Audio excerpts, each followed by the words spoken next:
This is a recap of Midnight Tides by Steven Erikson, Malazan Book of the Fallen, Book 5. Prologue. A battlefield. The prologue describes the aftermath of a battle between an army of Cain Chamal and an alliance of Teist Eater and Teist Andi. The hive cities of the Cain Chamal have been reduced to rubble, and 4 great skykeeps are falling to earth and shattering, under the attack of the 2 Teist armies. Skabandari Blood-Eye, a soul-taken Eliant and ruler of the Teist Eater, is surveying the battle scene and counting the dead. He sembles into his Teist form and is joined by Silch's Ruin, an albino soul-taken Eliant, and a Teist Andi, who also sembles into Teist form. Taller than the Eater and with red eyes, Silch's body is slashed with sword cuts. Both of his swords are broken and missing. They talk, and it is clear there are far more Eater than Andi left, with the Eater now surrounding the remnants of the Andi on the battlefield. The 2 armies have traveled to this world through a rent from elsewhere. Skabandari is exulting in the extent of their success, but Silch's is bitter over the losses his people have suffered. As they talk, it is revealed Skabandari is responsible for the sundering of Curel de Merlin. Silch's notes a Jag hut witnessing the battle from a nearby ridge and senses a ritual of Amtos Velik beginning. As he speculates out loud to Skabandari on the nature of that ritual, he is betrayed.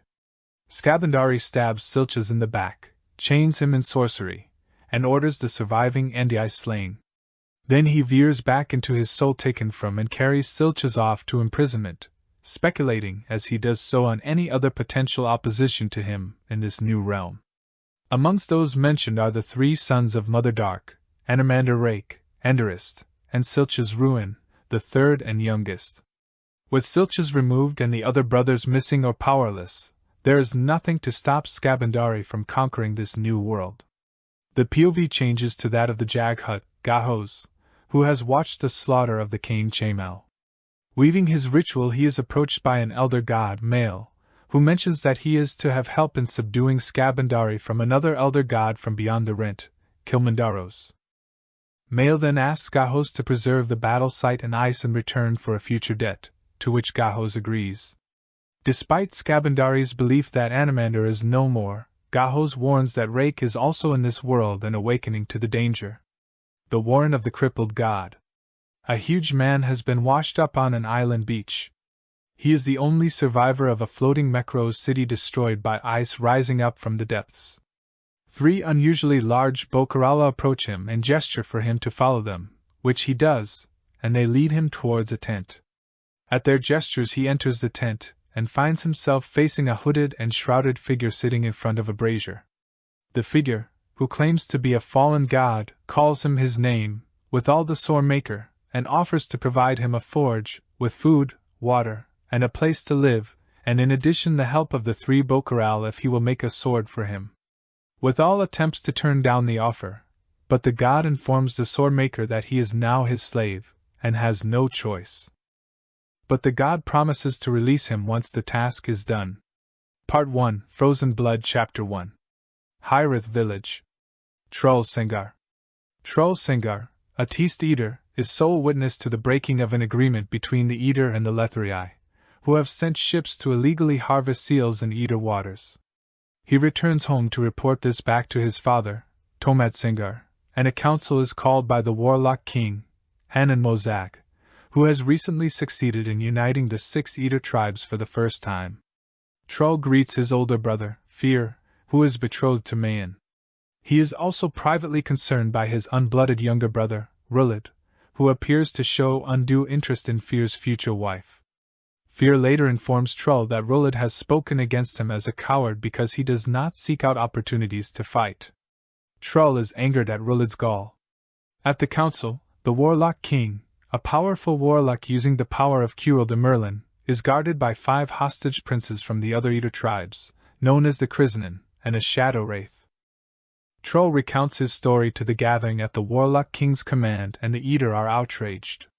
Hanan Mozag is due to meet with Lethrii representatives at the great meeting in 2 cycles of the moon and suspects the Lethrii have purposefully violated the treaty to shape the negotiations. He promises his warriors vengeance, but by his own fashioning through the power of Curel de Merlin as wielded by his Krizanen. Udanaz. Udanaz, a Lethrii indebted, is a slave to the Sengar family after being captured during another Seo raid 13 years previously. He is in love with Feather Witch, another Lethrii slave and a witch seer who casts the tiles of the holds for divination. On his way to attend a casting, Udanaz sees a white crow dash, a bad omen. He hurries to prevent Feather Witch from scanning the holds, but it is too late, and she has already begun. As she reads the casting, she is attacked by an invisible force. Udanaz throws himself at the invisible beast. He is wounded, but manages to hurt the creature and free Feather Witch before he loses consciousness. Trull Sengar. The meeting with the Eater tribes finishes, but Trull, his brothers Fear and Rulid, and father are asked to remain behind by the warlock king. He tells them he has a task for them, to travel east and north beyond the Eater lands into the snow and ice plains to retrieve a gift that had been shown to him in a vision. When their wandering brother Benadas Sengar returns, he will accompany them along with Thadas and Midik Bun. The warlock king warns them they must not allow their flesh to directly touch the gift. Udanaz. Before returning him to consciousness, Feather Witch informs Udanaz in a dream that they were attacked by a wyval but are now being healed by Ura Sengar, Trull's mother, using the power of Curil de Merlin. Feather Witch warns Udanaz that the power of the Eater has lost its purity. Hearing of the attack, Hanan Mozag joins Urith and notes the wyval blood on Udanaz's clothes. He is concerned that the slave might be infected by the wyval, and worried that Feather Witch may be more powerful than they knew. Urith tells him she sensed very little power from the slave girl, or that it was being hidden from her. They both agree that the latter cannot be the case and leave the slaves to be cared for by Urith. Chapter 2. Near Teast Eater lands. Saren Pedak is a Lethrii acquitter, one of only 7 sanctioned by a treaty with the Teast Eater to lead merchants to trade on Eater territory. She is leading Burek the Pale, who has come to trade iron and other goods, the wagons being accompanied by indebted Nerek tribesmen. They are joined unexpectedly by Hull Bedict, a previous lover of Saren's, and former sentinel to the Lethrii king, Esgaret Diskanar. Hull is worshipped by the Nerek as a savior despite unwittingly betraying them, the Tarthanal, and the Farid to the greed and debts of the Lethrii way. Hull wishes to accompany the expedition to meet with the warlock king. Saren is suspicious of his motives. At the same time, she suspects Burek carries secret instructions from someone among the Lethrii royal household. The two speculate on Lethrii intentions for the coming great meeting between Hanan Mozag and delegates of the Lethrii Empire. Lethuras, Tihol's residence. Tihol Bedict awakens in his bed atop the roof of his house in Lethuras. Nearby, his manservant Bug knits him a new shirt. Tihol eyes up the eternal domicile, the new palace, and is speculating to Bug on possible ways of preventing part of the construction from collapsing due to clay heave, when Bug tells Tihol that 3 women came to their door earlier in the morning. They await him at Holdo's. Intrigued, Tihol puts on his new shirt, wraps a bedsheet around his waist in place of pants, and heads for the restaurant. The 3 are Hijuin, Shand, and Rissar, 3 large, strapping, half-blooded tribal women. Although put off by his eccentric appearance, they have a business proposition to put to him, to use his genius to make their fortunes. They hint at knowing that Tihol is more than he appears. Lethura's Old Palace. Bris Bedict is Finad, or captain, of the Royal Guard of Lethir, and newly installed King's Champion. He is being quizzed by the first eunuch, Nefadas, as to what his brother Hull might want with the Eater. Bris confesses ignorance, saying he no longer understands either of his brothers. They discuss the upcoming great meeting where Nefadas and Prince Quilas Diskanar will lead the Lethrii delegation. Nefadas expresses his content at choosing Bris as champion. As Bris is dismissed, he is pulled away by Sidakuru Khan, the king's sorcerer, who asks him to undertake a task for him. Bris agrees to return after first attending an appointment with Preda Unnoodle Hebaz in the throne room. Hebaz chides him for his tardiness, and quickly motions him to a shadowy alcove. This he does and is soon witness to the various palace factions bickering, Prince Quilas, Queen Janal, and Chancellor Triban Nol on one side and the Preda on another. Quilas demands Hebaz rescind Jaren Eberik's appointment to Nefada's entourage, and Hebaz refuses. Quilas' bodyguard, Morak Nevith, begins to draw his sword until Briss reveals himself, possibly staving off an attempt on the Preda's life. The meeting adjourns with the prince angrily storming out and the queen and chancellor seeming to make amends with Hebaz. Returning to the Sita, Briss is taken to the Sedans, the chamber of divination, and asked to describe what he sees in the tiles: Barrow of the Azath hold, Gate of the Dragon hold, Betrayer of the Empty hold, White Crow of the Fulcra, and Seed of the Ice hold. Kurukin is unsure what to make of the unprecedented nature of the tiles revealed, but notes in alarm they portend a momentous occasion. Briss suggests they point to the coming seventh closure, when the First Empire will be reborn and King Discanar will ascend and assume the title of First Emperor. The Sita counters that the popular interpretation of the closure's meaning might be less than accurate. He tells Briss that only he, the king, and Nefadas know of the tile's revelations and cautions the king's champion to be wary in guarding the king's life. Before Briss departs, he admits to the Sita that he fears Hull will take Prince Quilla's life at the great meeting. Letharas, Shan's office. Tehol Bedict inspects a workshop purchased by the three women. Outlining what they wish Tehol to achieve for them, the three explain their motives. Unlike the rest of Letharas, they know he is not as helpless and destitute as he appears. Tehol once excited the city's imagination when he was able to transform 100 Lethrii docks into a peak in the space of a year. It was an unheard of accomplishment in investment which ultimately ended in his discredit and the amount written off. But Shand and the others know he actually spirited the money away to secretly buy islands for the survivors of the tribes his brother, Hull, helped decimate. His brother is unaware of his act of kindness. The three women are themselves half-bloods of the Tarthanal and Farid tribes and want Tehol to repeat his feat, but at a much higher level.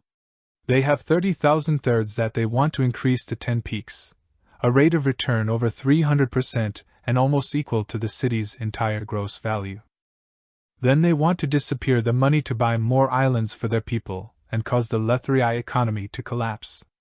Tehol agrees to help and outlines details of their next moves, but notes the coming conflict with the Eater is likely to bring down the Empire on its own. Teast Eater lands. Saren Pedak watches a lone Eater approach their camp. He is to be their guide through the lands of the Hyrith. Blood brother to Hull Bedict, he is Binadas Singer. As he approaches, Hull confirms her suspicions, namely that he intends to push the Eater into war with Lethir at the Great Meeting. Chapter 3. Kalak Bay. An Eater corpse, that of a Beneda warrior killed by Lethrii sorcery, is washed up on the beach of Kalak Bay. Shortly after, four Korthan longboats set out carrying Hanan Mozag, his Krizanen, and around 400 warriors. The Eater longboats are concealed by a bank of magical fog, and the Lethrii ships are unable to move because the Warlock King has ensured there is no wind to power their sails. Trull Singar and his brother Fear are among the Eater warriors in the Warlock King's boat, along with more shadow wraiths than Trull has ever seen before. But the Warlock King has summoned something else to deal with the Lethrii. At a signal from Hanan Mozag, a dark presence emerges from the water to attack the ships, and the Eater are forced to cover their ears at the Lethrii screams. When the fog clears, the Lethrii ships are burned out and wallowing. The Eater approach the ships and the shadow wraiths board, turning them and sailing the ships back to Lethir. The Eater return to their own homes. Trull and Fear are both shaken. Hyrith Village. Udanaz is the slave chosen to help 6 Eater widows prepare the body of the Beneda warrior for burial, a long drawn-out process involving hot coins and wax. After spending the entire day working on the body, Udanaz leaves the burial hut in time to see the Eater longboats return. He notes that not one Eater has been hurt in the raid. On his return, Trull is approached by his father and mother, who wish to know what happened. Urith protests that the Warlock King made a demonic summoning and is distressed that he did not use Curil de Merlin. She wishes Fear to take his brother's Trull and Rilla to a place called the Stone Bowl, but is overruled by Tomad Singar. As they walk off, Fear questions Trull's concerns over his betrothed Mayan and her relationship with their brother Rillad. Udanaz dream. Udanaz dreams of fire, of being dragged along by a dead, black-skinned warrior talking of the lady, who then appears. Menandor, daughter Dawn, blinding white and gold and riding a blazing skeletal horse, cuts through Udina's captor with her sword and axe. She dismounts to place a boot on his head and asks him to choose between following his own human path and the path of the Wyval. In the face of her taunts he chooses Wyval, and she uses him. In his dream he soon finds Featherwitch beside him, asking him to explain where they are and what happened to him. Udinaz tries to tell her of the rape, but Featherwitch thinks it is just the blood of the Wyval poisoning his mind and making him hallucinate. She tells him that if the Eater discover his condition, they will kill him. Hyrith village. Trollsinger is standing guard over the body of the Beneda warrior, as it awaits burial when he spots Rulid walking off into the dark where Mayan keeps vigil. He considers abandoning his post to determine if fear has been betrayed when a tall, thin figure with red glowing eyes emerges from the forest and speaks to him. He recognizes the figure and is gripped by fear, but calls it betrayer and tells it to leave. As it turns away, Trull asks how it can be here if Father Shadow has imprisoned it. The figure, clearly that of Silch's ruin, answers that it is Mother Dark's gift that allows him to wander freely in his dreams. Then Ruin muses on broken shards scattered across a battlefield and on who could want them, before it turns away and re-enters the forest. Udinaz wakes in the night, and realizes he does indeed carry the Wyval inside himself. Terrified his condition will be discovered, he wanders the Sengar home and comes face to face with Urith. But she detects nothing, asking him to prepare food, drink, and clothing for the 3 Sengar brothers who will be traveling that night. Stone Bowl. Trull and Rulid are being taken by fear to a place known as the Stone Bowl at Uritha's command. They walk all night to the Caskin Trench, a vast gorge, and take turns descending by rope. Fear heads down first, and when Rulid and Trull are alone, Rulid taunts his brother regarding his intentions for Mayan. At the gorge's bottom is the Stone Bowl, a broad depression marked by towering standing stones. Fear tells them the elder Warren of Caskin produces the light emanating from the stone bowl even though its children are long dead. At the bottom of the bowl are thousands and thousands of bones, from Caskin, Teast, and Wyval, as well as the crushed skull of an Eliant. Fear tells his brothers about the secret knowledge carried by the Eater widows and passed on to him and Benedas by Urith. It concerns Caskin sorcery and the consequences of Skabandari's victory when the Teast first invaded this world. As revenge, the dying Caskin race sent their magic into Kueld Galine like a devouring plague. The Warren of Darkness was cut off from the other realms and Mother Dark was driven into the abyss. There, she would ultimately die consuming light, shadow, darkness, and the abyss itself. All life was now locked into mortality and faced an end. The elder gods and Eliant were angered because the Teast invasion had driven the Caskin to their last act. They hunted down Father Shadow and the elder god Kilmandaros slew him. Then Skabandari's spirit was placed into a prison of eternal pain to last until the end of the world. Fear reveals that the Eliant skull lying in the bottom of the gorge is that of Skabandari, and that Hanan Mozag means to avenge him. Somehow the warlock king had found his way to the stone bowl and discovered its secrets for himself. Urith knows that Hanan Mozag is drawing on deadly powers unknown to the Eater and fears the warlock king is stained. Fear warns his brothers that they must keep their eyes open when they retrieve the gift Hanan Mozag is sending them to obtain. After all, who is the one who has sent it? Chapter 4. Teast Eater lands. The Narek tribesmen pulling Burek the Pale's wagons believe the Teast Eater are demons. They begin keening when they see an Eater approaching. The Eater is Benedas Sengar traveling to meet the caravan of Burek, Holbedict and Saren Pedak and guide them back to the Warlock King. Benedas is angry about the illegal seal harvest, and it is obvious to Saren that Burek already knew it was going to happen before they left Letharas. She notes that Burek's face is showing the signs of alcohol and white nectar addiction. Burek walks back to his wagon and Benedas approaches his friend, Hull. They talk, and it becomes obvious that the Eater are aware of the role Hull played in the decline of the Tarthano, Narek, and Fard cultures. Benedas warns that his people will not fall in the Letharii trap. To his surprise, Hull promises to take the side of the Eater and speak against Burek's lies in the coming meeting.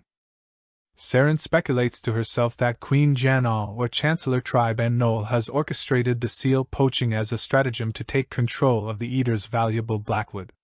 With Hull pushing on one side and Janal the other, the Equator foresees war. Lethera's Drownings District. We move to Lethera's where we witness the drownings, a spectacle for the masses. Criminals are forced to carry heavy sacks of coin as they swim the Quilla's Canal. If they make it, they are free. Bris Bedict is in company with Finad Jaron Eberict, a man who has been granted the king's leave after foiling an assassination attempt on King Esgara Disganar, and is thereby immune to criminal conviction. Since then he has become rich. They are observing one Ablala Pung, a Tarthanal half-blood, about to make the crossing. Bets are being taken and Jaron has wagered a substantial amount of money. He wins. The Tarthanal has 4 lungs, amongst other notable credentials. Tihol is also watching the drownings with Shand and tells her to hire Ablala as a bodyguard. Lethera's Rilds. Briss and Jaron Eberict retire to Rilds' restaurant to talk. Briss notifies Eberict that his brother, Hull, will likely take part in the great meeting with the Finad, and there is concern among the king's advisors of what the rogue Bedict will do. Eberict and Hull were once comrades and Eberict knows well what Hull's character might lead to. He tells Briss to inform first eunuch Nefadas and Sita Kuruk and that he understands the complexities that await him. It also becomes apparent to Briss that Eberict has an unhealthy interest in his brother Tihol, and his financial acumen. The Finad has used his king's leave to wage a personal crusade across Lethera's, slaying anyone who stands in his way and making himself rich in the process. Briss fears his brother might make Eberict's list. Lethera's, Tihol's residence. Tihol is not happy about the company Briss is keeping after spotting his brother with Jaron Eberict at the drownings. His research has revealed that Eberict organized the attempted assassination on the king precisely so he could earn the king's leave by foiling it. Tihol suspects that the Finad knows he is not as destitute as he appears to be, and decides to remove the threat before it removes him. He decides to start stripping Eberict of his wealth and assets, with Bug's help, and that of a thief. Lethera's. Bug knows the perfect candidate for the job. Shirk Alal, a master thief, had taken part in the drownings. Unbeknownst to her, someone had placed a curse upon her, and although she had died when her clothes snagged on the canal bed, she found herself still living inside her corpse. An undead. Now no one wants to be near her, let alone hire her. Bug finds her sighing outside the windows of a bordello, and asks her to meet Tihol upon his roof that night to talk about a job. Lethera's, Shand's office. Shand, Rissar and Hijuan have demanded Tihol meet with them to update them on the state of his scheme. Tihol is annoyed that such meetings risk spoiling the secrecy of their enterprise, but assures them plans are in motion. Bug is to meet with the royal architects tomorrow. A naked Ablala arrives to take on his new job, the women's bodyguard. His impressive showing is enough to rid the 3 ladies of any doubts. Tihol and Bug leave a visibly worried Ablala with his new charges. Lethera's old palace. Briss returns to separately report the results of his meeting with Jaron Eberict to Nefadas, Kurukan, and Unnidal Hebaz. He finds the Preda already meeting with first concubine Nisal and reports that Eberict is considering killing Buric the Pale at the great meeting. The 3 loyalists to the king discuss the implications of removing Eberict from the delegation, knowing that Queen Janal is pushing for war. The Preda has a spy close to Buric who reports the merchant is tortured by his instructions. Perhaps he can be swayed back to the king. But first, Morak Nevith, Prince Quilla's Diskanar's watchful bodyguard and alert meeting attendee, will have to be removed. The Preda leaves Briss with instructions to find a way to add Morak to Eberict's list. Lethera's, Tihol's residence. Tihol offers to employ Shirk in return for improving her unhealthy appearance, and restoring her ability to feel pleasure. They discuss a child, another undead, who lives in the grounds of the old tower behind the palace, and why a child would be cursed that way. Shirk wishes to find out who cursed the child and Tihol agrees to help as part of her employment. As she leaves his rooftop meeting place, Briss also comes to pay him a visit. He has come to warn Tihol that Jaron Eberict is showing an interest in Tihol's affairs and to express concern over their brother, Hull. Tihol reassures him everything is in hand, but warns him that he was likely followed. He sends Briss out a secret tunnel, and Briss stealthily checks for spies. As he does so, he sees a thick trail of blood leading away from the shadows near T-Hole's front door, and the footprint of a child. Lethera's Azath Tower. Shirk visits the city's Azath, whose grounds contain many prisoners. She follows a trail of blood and finds the undead child, Kettle. A body is being dragged down into the earth in front of her. Kettle tells Shirk that she followed the thief to her meeting at T-Hole's and disposed of a spy she found outside. Kettle tells Shirk the Azath is under stress and that some of the inhabitants of the yard make her afraid. 5 in particular whisper that they will soon escape and tear her apart. Shirk advises her to find a friend amongst the Azath prisoners. Kettle then tells Shirk she is feeding the Azath to try and stop it from dying. If it dies, everything will escape. Shirk promises Kettle plenty of victims. Unknown to both of them, the Azath house, in desperation, has chosen someone from amongst its prisoners to help the Guardian. Chapter 5. Hyrith Village. Udanaz. While the Teast Eater burned the Beneda body on a pyre, Udanaz repairs nets on the shoreline.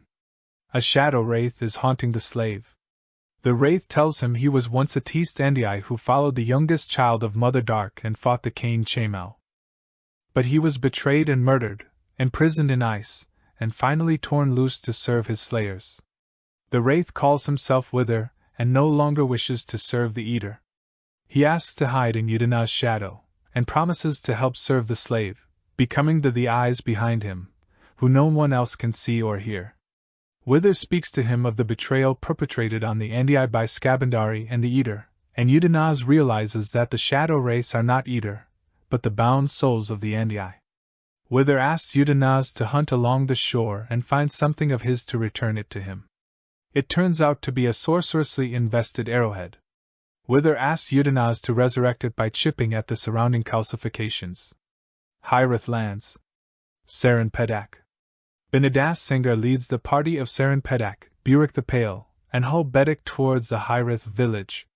The smoke tells him there is a funeral being held. Saren tells the anxious Benedas to go ahead to his people, and after he has left she tries to dissuade Hul from using the Eater to exact his revenge on the Letherii. He refuses to listen. As they approach closer to the village, Saren notes that there are more shadow wraiths than usual, an army of wraiths, and wonders if they are all the ancestors of the Eater.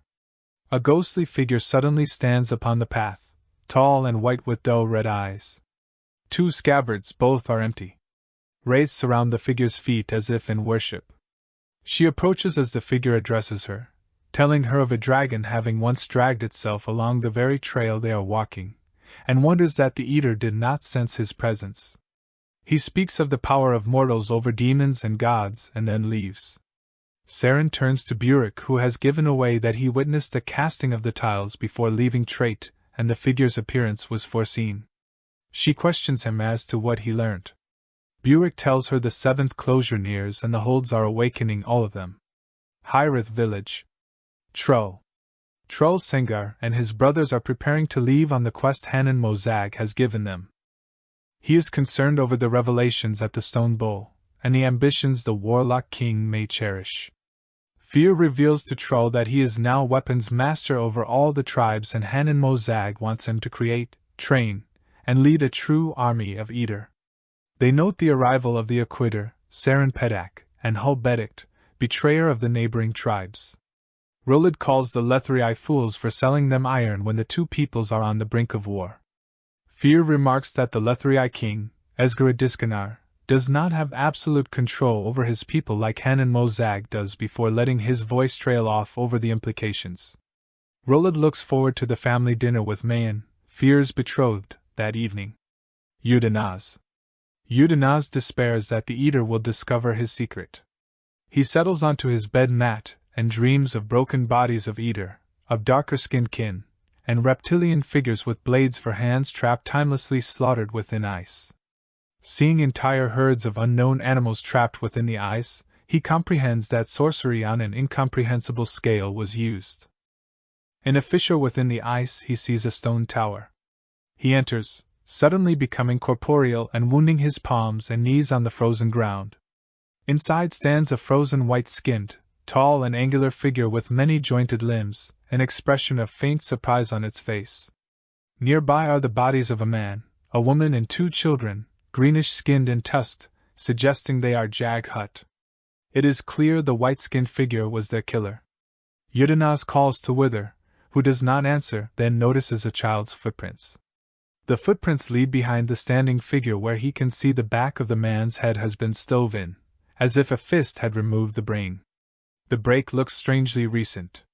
His dream changes and he becomes aware that he is flying above a battlefield, as a wyval amongst others of its kin.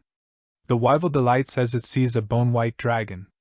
Yudenaz, within the wyval, knows this is Silch's ruin, 3rd son of Mother Dark and soul-taken Eliant. He witnesses the betrayal of the Andii, and wakes from the dream knowing Wither has told the truth. He asks the Shadow Wraith what it wants, and it replies, "Escape." Wither tells him he will lead the slave onto the path and the blood of the wyval will protect him. Meanwhile, Wither will handle the eater. Trull. Mayan is a dinner guest in the Sengar longhouse. Trull thinks he may be reading too much into her behavior, but observes Rulid watching her. The Sengar family talk of the perils of the upcoming journey to the ice fields and discuss the 6 members of the party. The Das and Midik Bun are to accompany the 4 Sengar brothers. Rulid makes a veiled joke referring to the secret of the stone bowl which causes Tomad to erupt. Things settle down, but as they discuss the coming war, Yudenaz drops a plate. Urith notices his hands are bleeding and is annoyed that the wounds may have wept onto their food. One of the other slaves proclaims that he was the one who fought the wyval, and Urith seizes his mind to find if he is possessed. She finds nothing within him, but notes Yudenaz will have to be punished for his actions. Mayan earns her glare when she asks if raping his mind was not punishment enough. Yudenaz. Later, Featherwitch accosts Yudenaz resting on his pallet and calls him a fool. Yudenaz is pleased that Urith found no trace of the wyval and explains it by saying she had not looked into his shadow. Featherwitch wonders at that because the race serve the eater, and he tells her of his ally who has a debt to repay to their masters. Part 2, Prows of the Day, Chapter 6. Trait. 3 ships sail towards Trade's harbor, and a ship's pilot scout sets out to intercept them. The scout backs away in panic as they approach too close.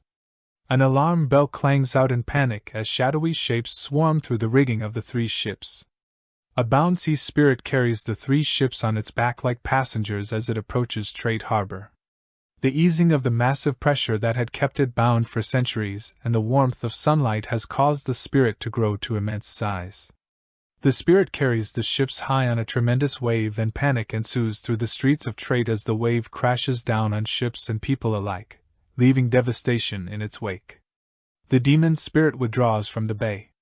Sita Kuruken, in Lethir, leagues to the southeast observes the event through the tiles of the Sedents. Lethera's eternal domicile.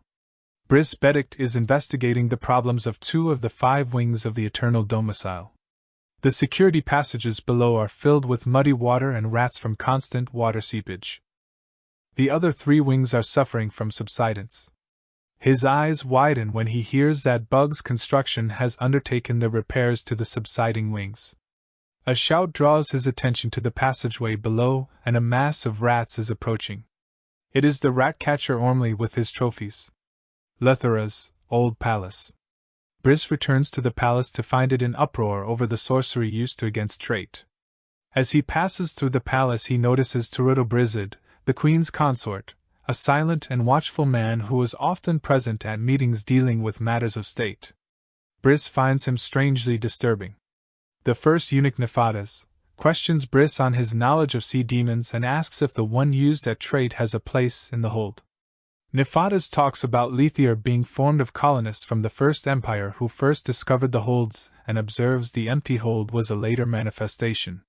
He speculates that the demon who carried the ships is male, a Farid mythical elder god, now chained by the Teast Eater. Briss is commanded to explore this possibility with the help of the Sita. In the chamber of the Sedents the Sita tells Briss he is to undertake a journey of the mind, using a tile of the hold, Dalman. Lethera's, Tihol's residence. Bug and Tehol Bedict are discussing Tehol's newly knitted trousers and the first success in their plan to divest Jaren Eberict of his wealth and status. Tehol is taking Shirk Alal to visit Seelish, an embalmer, with the aim of improving Shirk's appearance. On the way she tells Tehol that it is Kettle who is removing Jaren Eberic's spies and feeding them to the Azath. Deep below the sea, Briss is thrown into the tile of the dolmen by the Sita and finds himself on the seabed. He approaches some enormous vertical shapes, 6 dolmens, with carved surfaces. Beneath the carved glyphs he can make out different figures and thinks the glyphs have created a prison of some sort for the figures within. On each side of each dolmen is a different figure, but on the 4th dolmen, one of the sides is empty, and he realizes something is loose. A huge figure wreathed in black armor approaches him and accuses him of having stolen the missing figure. Briss tells it he has no use for demons and is told that these are forgotten gods and not demons, that the glyphs are not a prison but a sanctuary created by Mail to prevent them vanishing by being forgotten. It tells Briss that the one who is missing had his name obliterated and was bound by a new name, becoming a slave. The Guardian then attacks Briss, who is equal to the task, but shows the Dark Warrior mercy when he sees his wounds. Briss offers to heal him with his own blood to prevent the power of the Guardian from leaving him, and offers his unbreakable Lethrii sword to aid him in his task. After he has healed the Guardian, Briss asks for the names of those forgotten gods, so that while he is alive none other can enslave them. As the names sear into his head he awakens in the Chamber of the Tiles and tells Kuru-Ken of his discovery. Lethra's errants heal. Bug visits a Narek family whose grandmother, whilst begging for coins, was killed by Jaren Eberict in anger at losing his spies. The family ask for his blessing. Chapter 7. Hyrith Village. Saren Pedak. It is 5 days since the Aquita Saren Pedak, Burek the Pale, and Hul Bedict have arrived in the Eater village, and tonight they are to have their first meeting with the Warlock King. She has noticed that there are many representatives from other Eater tribes gathered and sees it as a warning of their newfound solidarity. Burek's Narek slaves are withering beneath the indifference of the Eater, and she hopes to persuade Hull to speak with them and persuade them out of their apathy and eat, but Hull is in a similarly apathetic state. He is stung by her words though, and says he will try and help, but the answer lies with the Eater. Saren enters the village determined to help the Narek. She accosts an Eater and asks her to extend an official welcome to the Narek. The woman introduces herself as Mayan but does not know who the Narek are. Saren explains and Mayan asks to be taken to the Narek upon whom she will bestow her blessing. Udanaz. Featherwitch tells Udanaz that Mayan is to bless the Narek, ahead of the Warlock King's welcome, and he is taken aback. The blessing would mean the ground would be sanctified to the Narek. Hull and Saren discuss the blessing and the beliefs of the Narek, of a single Mother Goddess figure, the thief of fire who walks through time, known variously as the Iris, Nir, and Irizal. Udanaz watches Uras Sengar talking to Mayan about her actions and hears Wither, laughing in the shadows. He tells Wither to go, but the Wraith casts a shadow spell on Udanaz, who now can see into the past of the land, and a primitive species staring up at a mountain of black stones suspended in the air over them. The scene changes and he sees 2 tall figures, both women dragging a third between them. He recognizes them as Menendor, Sister Dawn, and Sukkel Enkidu, Dapple the fickle sister. Between them they are dragging an unconscious Sheltatha Lor, daughter Dusk, protectress of the Eater. The figures halt and appear to address Udanaz, but a voice answers from behind. He turns to find a tall man wearing white enameled armor, blood-spattered and scarred by sword cuts. The man is their father Osirk, first son of Dark and Light. He talks to them of their mother Tyam, and they refer to her deaths, of dying and being reborn. Sukkel wants to know with whom Osirk has been fighting, and he replies Animander. They discuss the woman and their intentions of imprisoning her in the Azath house. Osirk is concerned that the house will be tested by the presence of 2 draconian ascendants in its grounds. The 2 women are concerned that Skabandari might seek to free the third, but Osirk reassures them that Skabandari is in no condition to free anyone. Heed that as a warning, my dears. Mother Dark's first children were spawned without need of any sire. And, despite what Animander might claim, they were not Teast Endii. Osirk takes his soul-taken form and leaves, while the two women discuss Sheltatha, her two children Endy and Spite, and their father Draconus, before veering into their dragon forms and flying away. Saren Pedak. Saren muses on the meaning of the name Feather Witch, as a womb-chosen caster of tiles, practicing divination for the service of the community rather than coins in her pocket. She sees a slave washing his hands and asks him about the woman. It is the slave Yudanaz, who tells her Feather Witch is going to cast the tiles that night, while the Acquitter meets with the Warlock King. Saren thinks it extraordinary that Feather Witch's talent remains despite her family having dwelt within a fragment of Curel de Merlin for a score of generations. Saren, Hull, and Burek the Pale enter the long hall of the Eater's citadel. The Warlock King is already eating, his Krysnan sorcerers behind him. He welcomes the Letherii and they sit and discuss the illegal harvest, indebtedness, blame, and absolution. The Warlock King gives Saren Pedak leave to go, absolving her of any further part in the meeting to come, and she leaves thinking the Warlock King wants peace. Yudanaz. Yudanaz is in the large barn with the other slaves, come to observe Feather Witch's casting of the tiles. As she begins her introduction to the holds, it becomes apparent that all is not well, and that the holds are in turmoil. Saren Pedak enters the barn, and Yudanaz makes his way to her side. She asks him what has gone wrong, and he replies he doesn't know, as Feather Witch continues her reading. She speaks of twin rulers to the Beast Hold, that the Azath Hold is besieged. She speaks in the Jag Hut tongue, of the Ice Hold, and then in Eliant of their hold. Yudanaz translates for Saren as Feather Witch talks of the positions within the Eliant Hold. Saren wants someone to stop Feather Witch, but Yudanaz tells her to be quiet as Feather Witch talks of the empty hold where all the positions have become plural, their destinies yet to be decided. It is a fell reading. Chapter 8. Ice Fields. Troll Sengar, his brothers, Midik, and their Das Bun are at the edge of the ice fields. The Arapae have told them of fur-shrouded killers that hunt the ice fields called Jek, but so far they have not been attacked. A broad crevasse cuts their path. They decide to descend by rope and spend the night at the bottom. Their Das explores and finds others have been there before, for there is a rough altar with offerings of shells. Beyond is a huge plain of ice, containing the frozen bodies of stampeding beasts, and huge wolves. The brothers speculate it was created by sorcery of the Watcher, of the Ice Hold. After leaving the crevasse the following morning they come across wolf tracks in the snow, and spend another night in the snow. Troll wakes from a dream and realizes something is not right. He realizes Rulid has fallen asleep on watch, but Rulid denies it. Fear confirms that although there are no tracks, they have had visitors who have taken all their food. They move on, and by late afternoon the next day they can see in the distance something tall and narrow, reflecting glimmers of sunlight. A huge spar of ice had thrust itself up from the depths. As they approach, Binadas sniffs the rank air and tells them the creature freed by Hanan Mozag was responsible for raising the spar, and the sorcery was not a Merlin. Deep within the huge girth of ice could be seen the gift. It is a two-handed sword, bell-hilted, with a strangely fractured and mottled blade.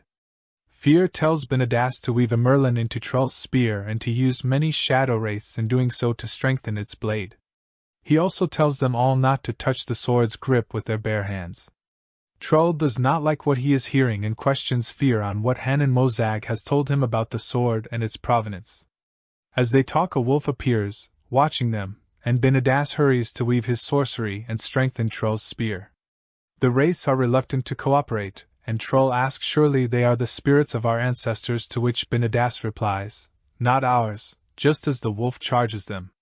Troll's spear hits the spar and shatters the ice, as he and his brothers are beset by small, bestial savages, accompanied by more wolves. The Jek throw themselves at the eater, and they have a hard time defending themselves. Rulid suddenly appears with the strange sword in his hands, and although he kills some of them, he himself is killed. As he falls to the ground, the Jek leave. Fear crouches down to remove the sword from Rulid's grip, but he cannot, the fingers are locked tight around it. The eater decide to put the body on a sled and take him home that way. Troll takes up position as rear guard for the party, and they move off. He gradually becomes separated from them and fights a number of battles with wolves and Jek, ambush after ambush, until eventually he catches his companions who are waiting at the end of the ice fields. Trull is left wondering why the Jek were so desperate to gain the sword for themselves. Chapter 9. The Warren of the Crippled God. A young grey-skinned man is washed up on the beach. Withal and the Knacks arrive. Withal reaches down to the young man who wakes up screaming in terror and pain, followed by weeping. Withal tells the young man that his master waits inland for them. It is also apparent from their conversation that Withal has a good idea of the nature of the weapon he has been asked to make, and that he also has received gifts from the figure in the tent, the crippled god. Ruled learns that he has been chosen because the crippled god felt that Hanan Mozag had betrayed him.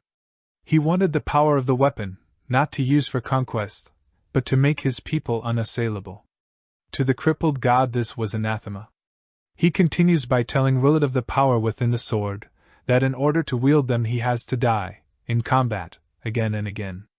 Each time he dies he will become stronger. At a gesture the mottled sword appears beside Ruled, ambition glimmers on his face, and he grasps the sword's handle. Hyrith Village. Serenpedak. It is 2 days since the Warlock King's audience with Burek the Pale and 4 days before the arrival of the Lethrei delegation. Burek is happier because he does not want war, and neither does Hanan Mozag.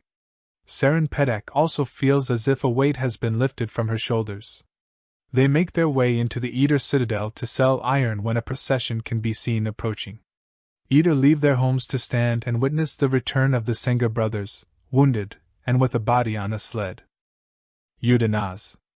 Udanaz watches the party return, knowing that as a slave of the Sengars he will have to dress the body of the dead Ruled. The Warlock King and his Krishnan intercept the party. He asks Fir Sengar a question and is staggered by the reply. As Tomad Sengar joins them he hears Fir and Binadas tell the Warlock King of the attack on them by the Sultakan Jek and their desperation for the sword. Urith wants to know about the sword, but the Warlock King will not discuss it. He wants the sword which Ruled's hands will not release and suggests the hands be cut off, but as Ruled died a blooded warrior this is not an option and Urith will not hear of it. Udanaz takes the body to the house of the dead. Serenpedak. Serenpedak and Burek discuss the scene they have witnessed and speculate on the sword and its importance to Hanan Mozag. The funeral will coincide with the arrival of the Lethrei delegation. Udanaz. Udanaz is preparing the body for burial. Gold coins to be burned into the skin as befits a noble-born, blooded warrior. The other Lethrei slaves dream of robbing the barrows to collect the gold coins and pay off their debts, but Udanaz warns them of the wraiths guarding the barrows. The slave sets to work burning the coins into Ruled's body, and finishes by coating the first side in wax. Trull Sengar. Meanwhile Fir tells Trull that he feels the Warlock King thinks they betrayed him, and Trull voices his fears on the nature of the gift they had been sent to collect. He mentions the blade being wrought of strange shards trapped within the iron and speculates on the nature of the sorcery invested in it. The two brothers discuss Binada's healing and Trull drifts into thinking about the Jek being soul taken, musing over it being a gift that belonged to Father Shadow and his kin and not belonging to others. Udanaz. Udanaz is ready to turn the coin and wax-coated body over, the weight of the gold making it difficult to maneuver, and causing the wax to crack. He turns to the cauldron of wax to begin repairs when a snapping sound causes him to turn round, to view a crack all along the jaw line. As he approaches the head jerks back and the corpse screams. Trull Sengar. Trull wakes from a nightmare of amber eyes and teeth, of fighting with charging wolves to hear screaming. Fear comes to wake him and they emerge to see figures running to the house of the dead. Trull notices the Lethrei Acquitter and Burek approaching hesitantly. Mayan and Featherwitch are standing outside the open door. Inside they find Ruled hunched over, covered in wax and gold coins, being talked to by the slave Udanaz. He removes the coins from Ruled's eyes. Trull asks the slave to wait with Ruled until others arrive. Ruled still has sword and smiles to feel its grip. Urith and Tomad Sengar appear in the doorway and with them is Hanan Mozag. Chapter 10. Lethera's Temple Brothel. Tiho Bedict and Bug set out to find Shirk Alal who has taken up residence in a brothel. Shirk's body refurbishment has left her with an appetite that needs regular feeding. They leave a weeping Ablala Pung behind. He is miserable at being the plaything of the three women, Shand, Risar, and Hijuan, and longs to find someone to love him. Tihol manages to persuade Shirk to leave the brothel and meet Ablala Pung at Tihol's dwelling at midnight. Lethera's Azath Tower. Bug and Tihol go their separate ways, and Tihol heads to the Azath Tower. He meets Kettle for the first time and thanks her for removing the people who are spying on him. Kettle tells him about the people buried in the grounds of the Azath, of the one who will help her if he can get free and of the bad ones, who will kill them all if they escape. Kettle also speaks of a woman in one of the Azath barrows who promises to make her an empress and give her treats. Tihol tells Kettle not to trust the woman. As he leaves, Kettle asks him if he dreams of dragons. Lethera's old palace. Briss Benedict is putting some of his students through counterattack exercises, watched by Turuto Brizid, who has come to request Briss to attend the Chancellor, Tribe and Null. During their brief conversation he mentions there is a feud between the Sita and the Chancellor. Briss calls on the Sita, and finds him dangling by ropes from the ceiling studying a map on the floor. The Sita mentions 4 small moons circling the world. They discuss Turuto Brizid briefly, whom the Sita describes as an errant, troubled lad, and the feud between the Sita and the Chancellor. The Sita requests that Briss find out all about it for him. Briss calls on the Chancellor, who wishes to know the readiness of the military. Briss outlines their situation as being ready and capable of war, and the Chancellor moves on to discuss Briss' brothers. They exchange words, and as Briss leaves he muses that he has been added to the Chancellor's list of enemies. Lethera's, Tihol's residence. Tihol and Bug have just finished one of their unusual meals when the 3 women, Shand, Risar, and Hijuan arrive. He gives them a list of names and directions to purchase shares in their enterprises in order to gain controlling interest, and sends them on their way. Tihol ascends to the roof where Ablala Pung is waiting for him, when Shirk arrives and talks about the bottom of the canal and the huge number of bodies lying on the bottom. She wishes to know who killed all those people. Shirk then tells Ablala that she's going to rob Jaren Eberik's estate, and persuades Ablala to help her. Briss decides to pay Tihol a visit and ask his advice on his predicament with the factions within the palace. He is surprised by Tihol's knowledge of what those factions are. Tihol advises Briss to treat it like a duel. They move on to discussing Hull and his desire to take as much of Lethier down with him as he can. Tihol tells Briss to remain loyal to the king, and that Tihol will avenge Hull's death when it occurs. Before Briss leaves, Tihol asks him to find out discreetly annual numbers of people who go missing in Lethera's, Jaren Eberik's estate. Shirk and Ablala manage to break into the seemingly impregnable estate of Jaren Eberik. There is another undead inside, guarding Eberik's rooms, his brother Harlest, who had an accident 10 years ago. Harlest is impressed with Shirk's appearance, for a corpse, and she promises him a set of fangs and talons if he will help her. He agrees, and they proceed to strip Jaren's rooms of his official seal, a small box full of diamonds, and a stack of writs of holding, which is where Eberik has most of his money invested. Lethera's Azath Tower. Kettle is in the Azath yard and has just fed one of the trees with another body. The bad ones under the ground are killing everything they can come across. Her friend is trapped and can get no closer to the surface, although help was on its way, but may not arrive soon enough. Kettle is worried and in need of help because things have suddenly taken a turn for the worse. The Azath has died. Chapter 11. Hyrith Village. Udanaz. Udanaz wakes in the servants' quarters. He muses over the sword, whom it now belongs to, and Rulad's nature, wondering if the young Singa will submit to the warlock king's authority. Saren Pedak. Saren Pedak and Burek the Pale have witnessed the Eater gathering in the citadel and are waiting to hear the outcome, in addition to awaiting on the arrival of the Lethrii delegation. Trull Singar. The huge chamber in the citadel is crowded with Eater. Rulad is sitting hunched up, with the sword in his hands. The weight of the gold coins burned into his flesh are heavy. All eyes are on him as Hanan Mozag waits for the sword to be surrendered. He reels back in shock when Rulad tells him, "The sword is mine," and that the warlock king has been pronounced too weak to wield it. Tomad Singar asks who gave him the sword and is told it is the one who rules us now, the one Hanan Mozag made a pact with. Rulad continues by telling the Eater that Hanan Mozag was going to betray the pact. Because of this, he proposes it is time for the leadership of the Eater to change. He surges to his feet and challenges Hanan Mozag to reveal the secrets of the weapon, reveal the lies. Hanan Mozag refuses, and Rulad tells the gathering that he is the future of the Eater, demanding that all kneel before him and pledge brotherhood. Binadas is told to come forward and be healed, even though Rulad had previously no knowledge of sorcery.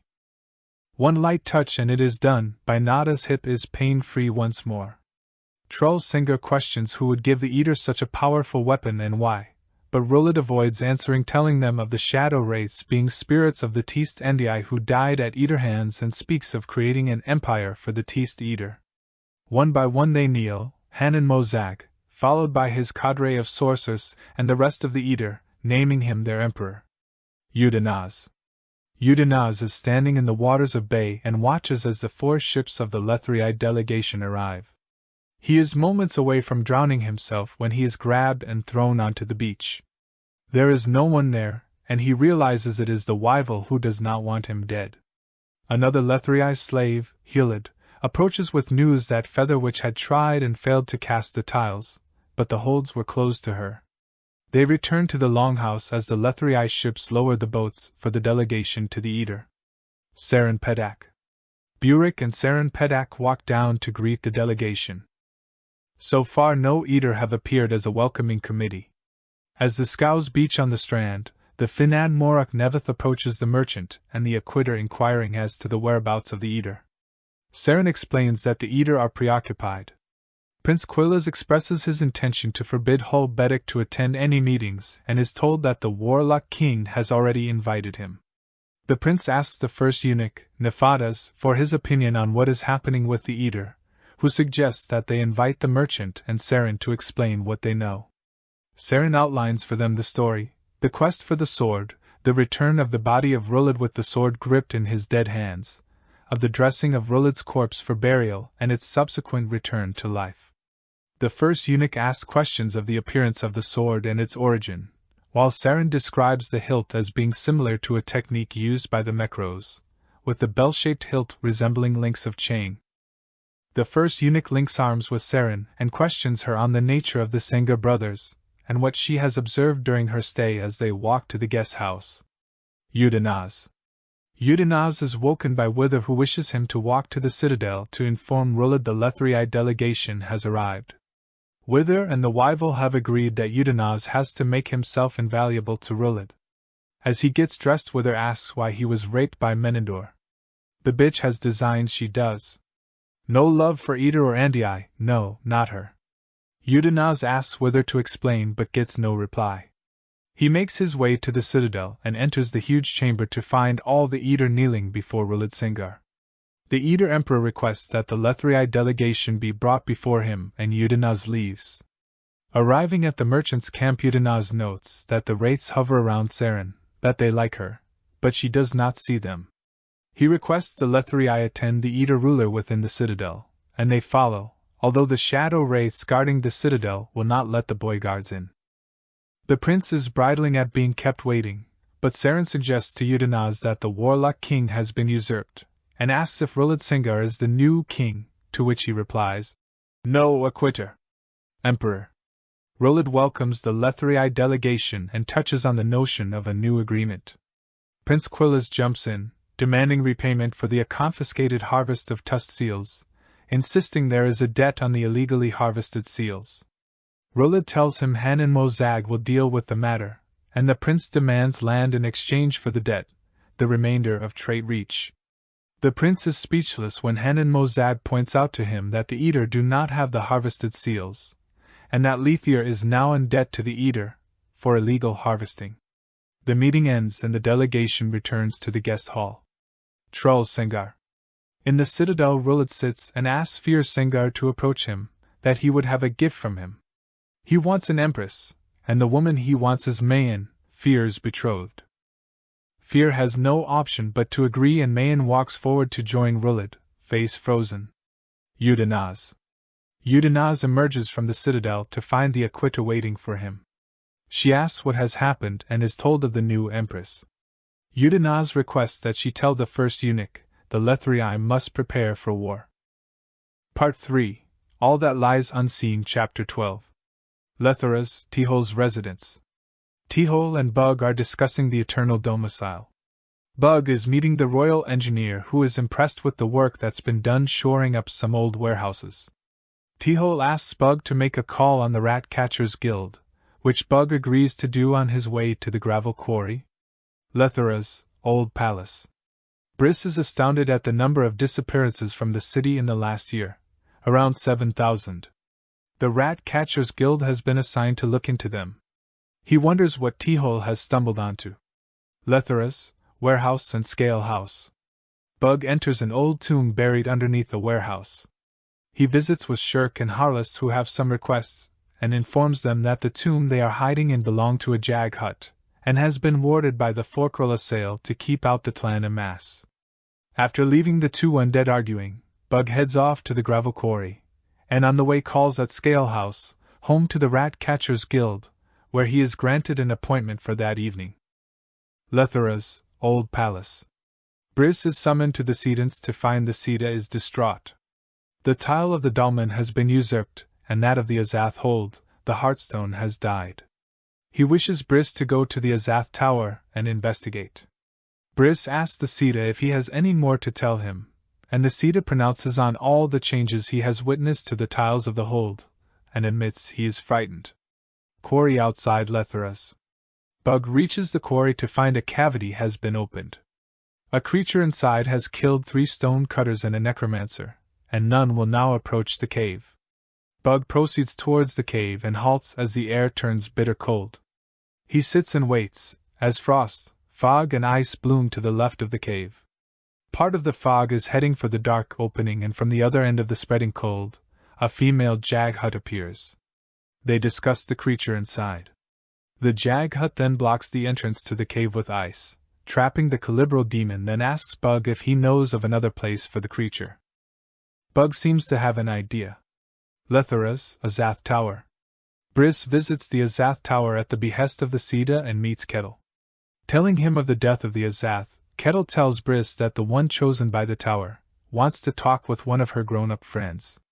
He agrees and is led to a barrow, closes his eyes as requested, and his will is tugged away. He is witness to the calling down of the crippled god and the destruction wrought by those who sought to overthrow Collier. His unseen guide speaks of the poison with which the Chained One was now infecting the world. He speaks of tyranny and conformity within civilizations, of prophecy and empire. When Briss opens his eyes, he is standing beside the barrow with Kettle. She asks for help for her friend, to prevent the bad things escaping their own tombs, and that he needs 2 swords. Briss agrees to help, even though the stranger did not ask him directly. Lethuras, Scale House. Bug takes Tihol to the Rat Catchers Guild, where they enter a chamber swarming with rats. Introducing themselves as Onyx, Sint, Champion Ormley, Glisten, Beerbird, and Ruby, they berate Tihol for losses on their investments, a little less than half a peak. Tihol offers them a contract for the same amount, and when they quibble he explains that he understands their primary function is that of an unofficial assassins' guild, a thieves' guild, and providing an underground escape route for refugees from the border tribes. Disturbed by his knowledge, Onyx sends for Chief Investigator Ruckett, and a debate ensues over whom is the more dangerous, Tihol or Bug. Tihol informs the guild that he wants all tribal refugees in the city transferred out to the islands, along with all resources and supplies, these to be purchased by himself. In addition, Tihol wishes to know their findings on the disappearances the guild are undertaking for the crown, and finally requests some protection for himself. Lethuras, Old Palace. Briss leaves the Azath and returns to the Sita to inform him the house is dead.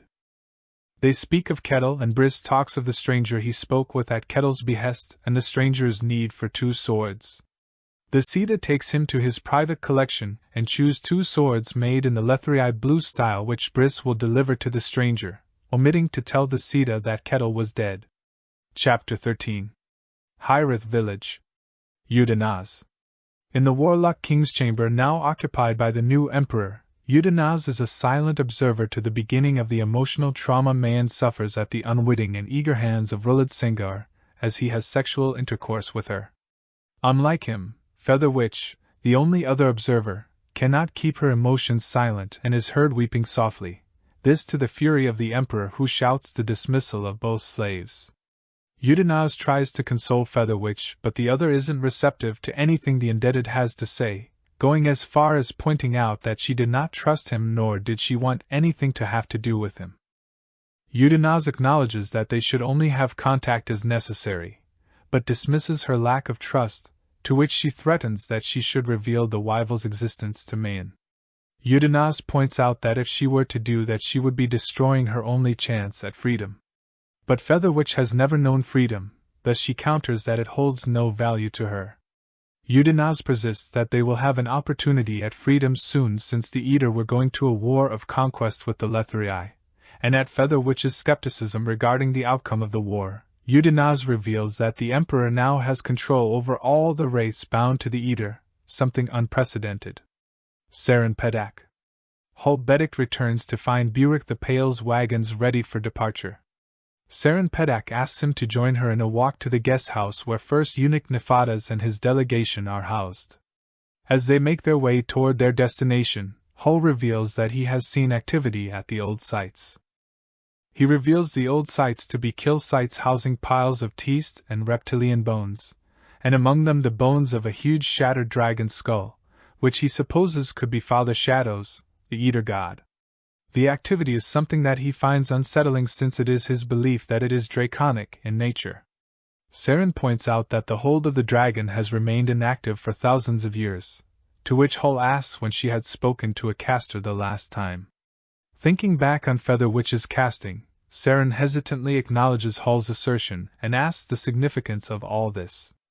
A fated war born of a renewed sense of destiny is something that Hul believes is coming, since Father Shadow and the three daughters, the gods of the Eater, were draconic, though he is not sure how Hanan Mozag and his Krizanen will fare in it. Saren then explains all that has come to pass since his departure, the fall of a king and the rise of an emperor, to which Hul adds his adamant assertion of destiny at work. Saren vehemently disagrees, but ultimately sees that Hul's mind is already made up.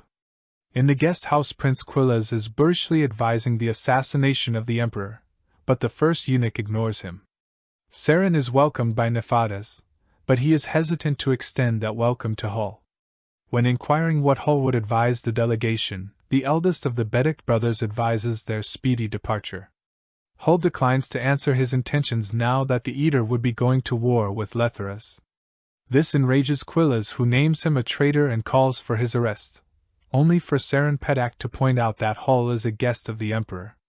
Much to her surprise and to her alarm, the first eunuch asks Saren to accompany them as they take their leave from the Emperor. Rulad addresses Hul first, who affirms his loyalty to the Eater.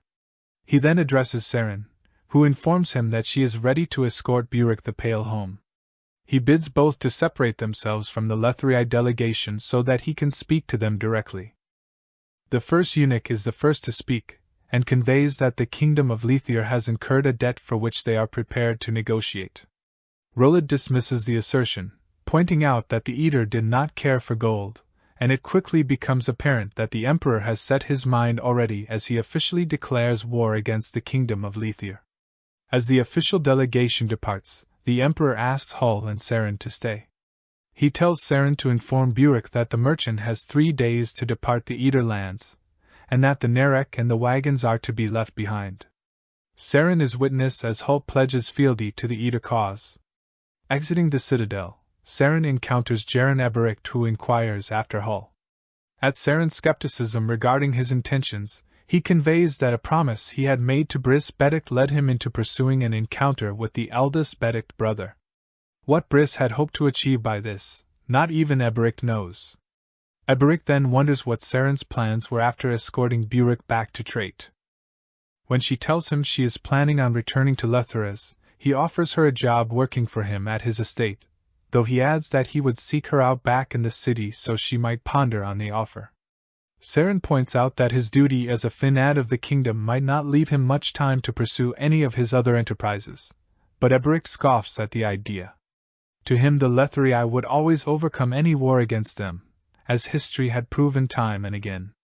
Far from being the ideal that granted the right to be different without fear of repression, freedom was wielded as a sword for the subjugation and eradication of anything different from the Lethrii, and was used further as a justification by the Finad for the atrocities committed, and to be committed. Saren's claim that the Eater conquest would be different fails to register, as he points out that even if the Eater were victorious, they would ultimately still lose, because at the heart of it, the merchant tolls, the commercial core and heart of the Lethrii financial system, is not a place as much as it is an ideal that is bound to everything. The only way to be truly victorious would then be to eradicate every Lethrii. All of this angers Saren enough for her to turn down his job offer. Udanaz. Udanaz had been witness to all that transpired in the audience with the Lethrii delegation and Saren Pedak, just as he is witness again to Hull's reaffirmation of fealty to the Eater in the conquest to come. Rulad probes Hull further for details regarding the strategies Lethras may employ, and reveals during the conversation that the Eater had new allies yet to be revealed, something the Lethrii had no knowledge of. When Hull is dismissed to Tomad Senga residence, where he is to meet Ben Adas, Rulad calls Hanan Mozag to him, revealing that the warlock king had been listening in on the conversation too. Rulad affirms Hanan Mozag's suppositions regarding the strategies the Lethrii might employ, as confirmed by Hull. He then asks his opinion regarding the audience with the Lethrii delegation, with Mozag revealing that, unlike the prince, the first eunuch had grasped the situation immediately, though both had remained confident in their kingdom's military might. Indeed, he felt that Nefadas felt sorrow and compassion for what was to happen to the Eater. A notion that Rulad would reciprocate with mercy, though is advised against it by Mozag. Udanaz contemplates the changes Rulad has gone through as the Emperor endures another spasm. In his observation he muses that 1,000 bindings were holding the madness that was inside the Emperor at bay, yet they seemed not enough as Rulad's speech and actions also indicated self-persuasion. Seeing the fear flicker through Hanan Mozag's face at Rulad's spasm, Udanaz muses that he understands the reaction well, since it was clear that Mozag needed the young emperor to be sane and in control. If ever the control vanished, Mozag's choice seemed easy since he knew more about the sword and its maker, though Wither had also given Udanaz enough insight to understand that the sword had been instrumental in how the emperor now could command the wraiths. When Rulad regains himself, Mozag inquires about the Nerek, and during this conversation the Emperor reveals that he believed the Nerek spirits to be older and more powerful than they thought. Mozag finds that hard to believe since the Lethrii had no problems in subjugating the Nerek and eradicating the spirits. The fault lay not with the old spirits, but with the Nerek themselves, Rulad believed, for the Irizal had not risen to protect them. Mayan's blessing of the Nerek had changed that. Whether that change was something the Eater needed to fear was unknown, but what was clear was that they needed to be cautious. The conversation winds toward the strategies of the conquest, in which the first few moves were already made. The distant Eater were converging toward the Emperor's banner, leaving behind ashes where previously there were homes. Trollsengar feels helpless as he watches everyone around him trying to cope with the new reality. Hanan Mozag, as everyone else, had knelt before the new emperor, and it had not taken Rulad long to demand a gift from his brother Fear. Troll rails against all of this, something that is evident as Fear advises him not to fight against it. With Rulad holding the sword, there was nothing to be done. But there was no question for him that the sword was seeking to supplant Father Shadow and the daughters. Pointing out that the sword but was a tool, Fear tries to convince Troll to stop his chain of thought that so borders treason. It is his opinion that as Rulad's blood brothers, they would also have a hand in shaping what is to come. While Troll is skeptic, he does confirm that he will answer the summons when it comes, as he had always done, but for now he needs solitude. Udanaz. Rulad needs Udanaz's help to fight drowning and madness, as he reveals that he relives each moment of his death with clarity. Furthermore, he reveals that the one behind the sword is manipulating him, leading him to draw the conclusion that he was imperfect, and in fact not so different from the slave himself. But when Udenaz names him indebted, the emperor is infuriated. Udenaz is successful in appeasing him by recanting his words and deflecting the issue to other subjects. Trull Sengar. In search of solitude, Trull sees Saren Pedak standing motionless midway across the bridge before the main road leading through the village. As he makes his way toward her, she turns, and for a brief moment that lasts long enough their eyes meet, something deep passes between the two. But Trull finds himself incapable of speaking the truth of his heart, and as such, watches Saren Pedak leave dejected. Chapter 14. Letharas, Azath Tower. Bug encounters a divers called the Pack, a group of fearsome monsters living within a temple of Fulcra. They escape from the barrow, so Bug goes off to check the Azath Tower. He speaks with Kettle about the barrow, and then speaks about the women buried there. She promises her things and together they speak about the women. Bug warns Kettle and leaves. Letharas, Old Palace. Bris Bedict is awakened and brought to the king's council. Lethir is going to war. They speak of the strength of the military, and preemptive attacks. Bris worries about Hull, and thinks he needs to warn Tihol. Letharas, Restaurant. Rucket of the Rat Catchers Guild speaks with Bug over dinner. Jaren Ebericht has been killing thousands of people this year. Bug is confused by this, and is driven off by Rucket's advances. Letharas, Shand's office. Tihol speaks with Shand, Rissar, and Hijuin first about the economy and then of their scheme. Tihol will wait to crash the economy because is intrigued about what is going to happen with the war. He thinks they should focus on evacuating tribal refugees. He leaves and is confronted by Shirk Alal. They speak briefly about various things. Shirk, Ablala Pung, Harlist Ebericht want to become pirates. Letharas, Azath Tower. In the Azath, Kettle's protector speaks with her, and of the Forkril assail. The elder race's goal was an absolute balance. He battled them along with his draconic kin. He says Kettle has the soul of a Forkril assail in her, and that she was mortal once. He thinks she was meant to kill him, but they both believe she may be able to follow him despite this. Kettle remembers the past, with the Nameless Ones and the Irizal. The child has two souls within her. Letharas, Tihol's residence. Bug is speaking with Tihol about Jaren Ebericht when Briss arrives. After discussion over his safety, Tihol agrees to allow one bodyguard to shield him against assassination. Chapter 15. Teast Eater Borderlands and Craig's Landing. Saren Pedak is traveling south from Teast Eater territory with Burek the Pale as shadow wraiths stalk them. Saren touches a cliff and hears the voices of two mistresses from the same hold.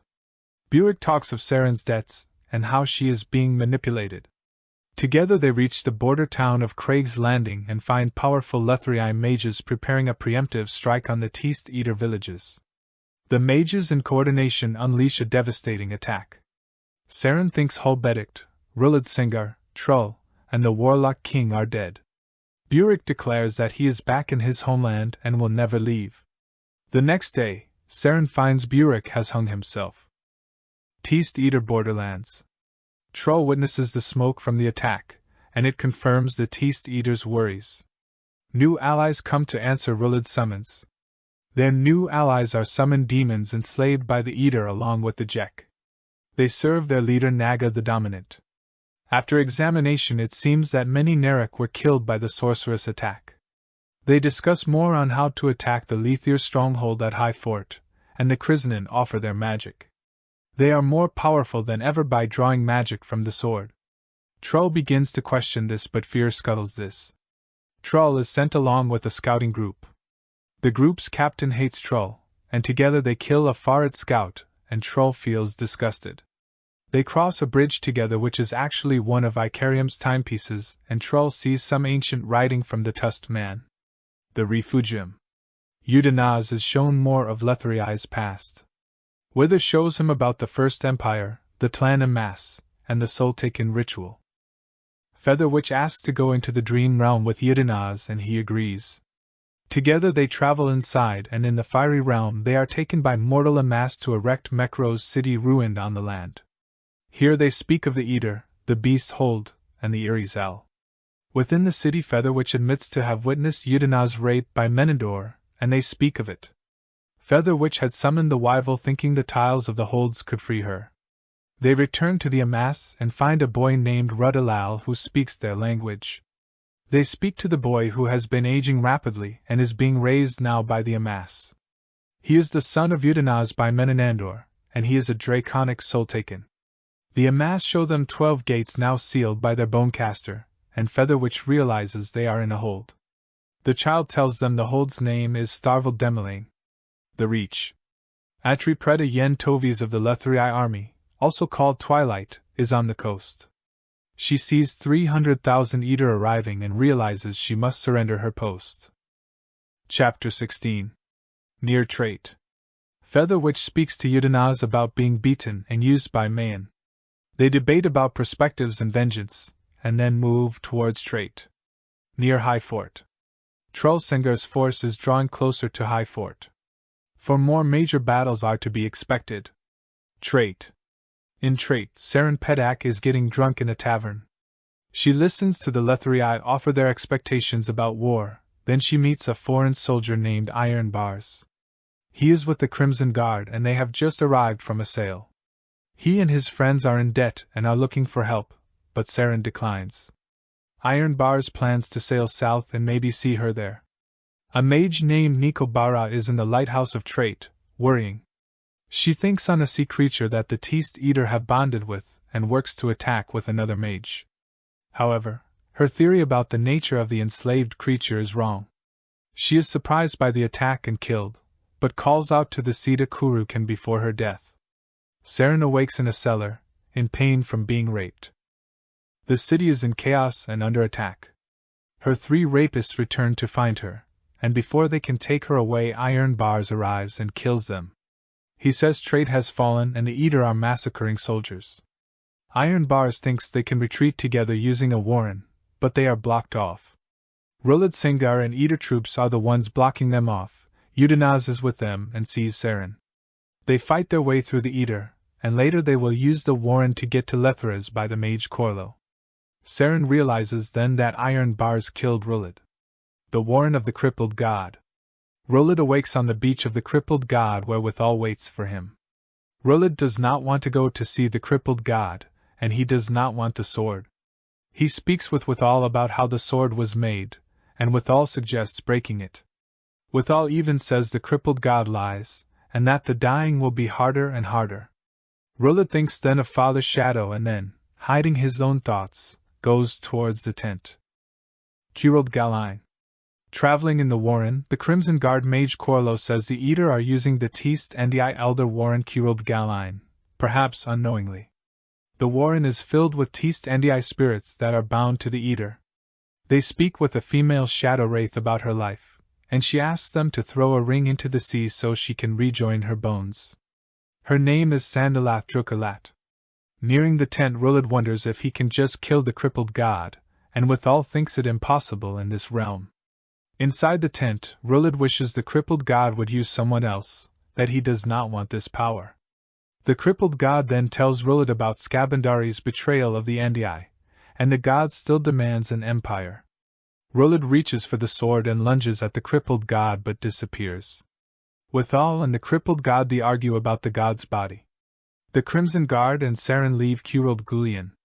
Saren walks into the sea, and almost drowns herself. Iron Bars saves her after he tossed Sandalatha's ring into the water. Sandalath dies again, and then a voice says she cannot die yet because she is needed. She wakes up on the beach alive. Trait. Rulad's corpse has become the gathering point for hundreds, Eater soldiers, the Warlock King, Mayan, Featherwitch. Rulad comes back to life and finds Udinaz. Udinaz wants to find the man who killed him, and Udinaz thinks the Lethrii will soon learn about Rulad's undying. The warren of the crippled god. On the crippled god's island, with all praise to his own god Male. Chapter 17. Lethras, Tihol's residence. After Bug falls into the canal accidentally, Tihol Bedik speaks with him. Bug is finished up with the foundations of the Eternal Domicile's fifth wing, and Tihol notes the scars on the old man. They walk together and speak about inequality and poverty. Tihol wants to make Bug a leader for many of the refugees and poor. Lethera's old palace. Briss Bedik speaks with Sita Kurukan about trait and the Teast Eater invasion. The Sita is conserving his power, and they speak about what is going with the hold of death. Briss mentions Kettle, and they Sita urges that they go to her. Lethera's Azath Tower. Kettle speaks with Shirk Alal at the Azath Tower. Shirk will soon assault the merchant tolls and wants to persuade spirits to join her, and they eventually agree. Kettle realizes, though, that she is coming slowly back to life as the Azath dies.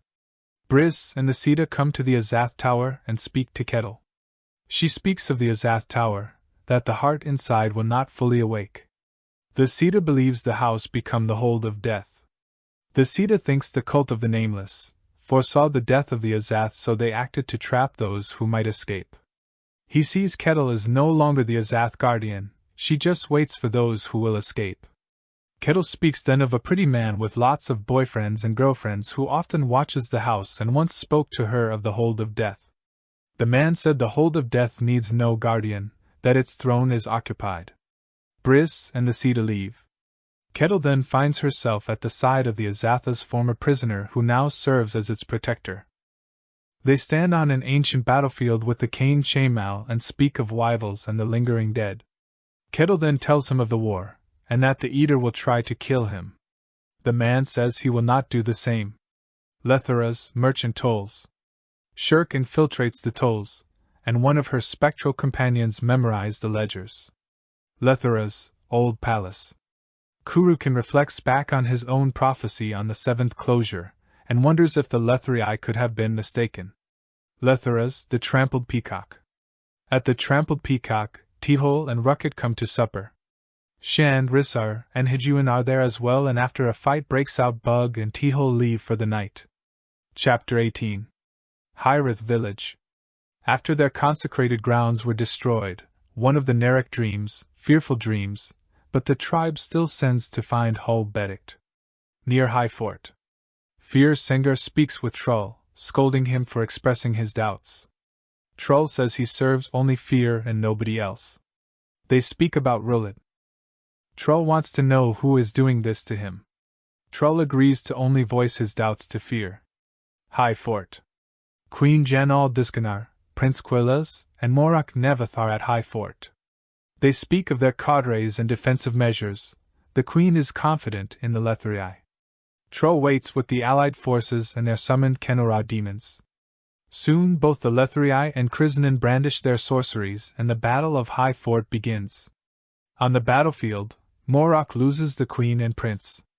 Morak watches Trull kill a mage, looks for a horse, then falls down.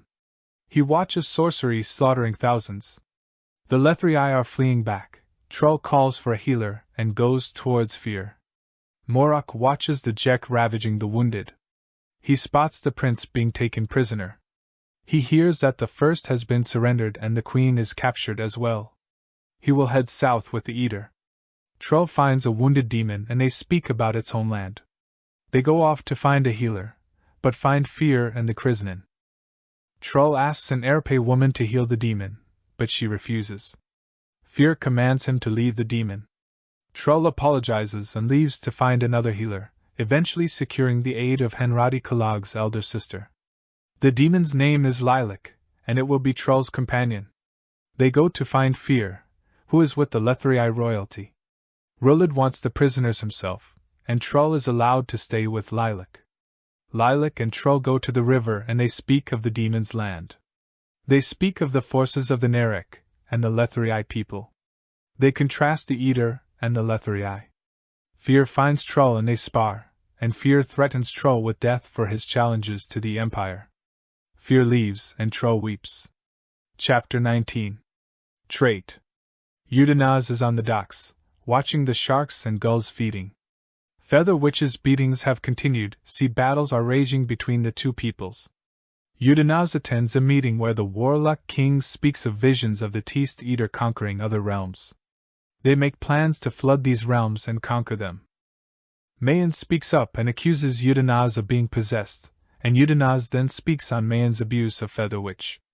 Rulad Singa forbids the beating, and then confides in Udanaz that Mayan has become a problem for him, but that she is pregnant with his child. Southeast of Dresh. Saren Pedak cuts her hair, thinking she should have let iron bars brutalize and torture her rapists. She speaks to iron bars of the local horses and their origin from the distant Blue Rose. The Blue Rose people seem to have been sabotaging the cavalry with poor equipment and training. Discovering the bodies of a murdered family on a farm that raised horses, the group of Crimson Guard decide to track the killers. They speak briefly of the Crimson Guard's vow keeping them unnaturally alive. Saren goes into the woods and statues of Tarthanal gods. She thinks of these strange, massive statues and her pain. Iron Bars finds her and says he killed Rulid. A Tarthanal named Old Huncharbat comes to appease the gods and keep them quiet. The Warren of the Crippled God. Sandalath Drukalat wakes up on the shore of the Crippled God. She speaks with Withal for a while and thinks that the Nact around Withal are trying to say something. Southeast of Dresh. Saren and Iron Bars group catch up to the killers and dispatch them. But Saren tells Iron Bars that his compassion is not going to help him. Part 4 Midnight Tides. Chapter 20. Letharas, Eternal Domicile. Within the Eternal Domicile, Bris Bedict and Sita Kuru can discuss the Letharii army's retreat and coming defense of Letharas. Bris is worried, especially about his brother, and the Sita says that he must not die. Letharas, Jaren Eberik's estate. Shirk Alal waits for Jaren Eberik to return. The Finad does, and upon hearing of the robbery of his estate, he kills his house captain. She trips and gets stuck, and decides to wait the night. Letharas, Tihol's residence. Bug and Tihol Bedic discuss Teast Eater sorcery, and the impending fall of Lethir. Then Bug speaks of the hold of death, and the sealing of a land that has caused a lack of death. This magic thaws now, leading to Kettle returning to life and a hold of death forming at the Azath Tower. Tihol still thinks it is not a good time to crash the economy, and he sends Shand, Hejuin, and Rissar away. Letharas, Old Palace.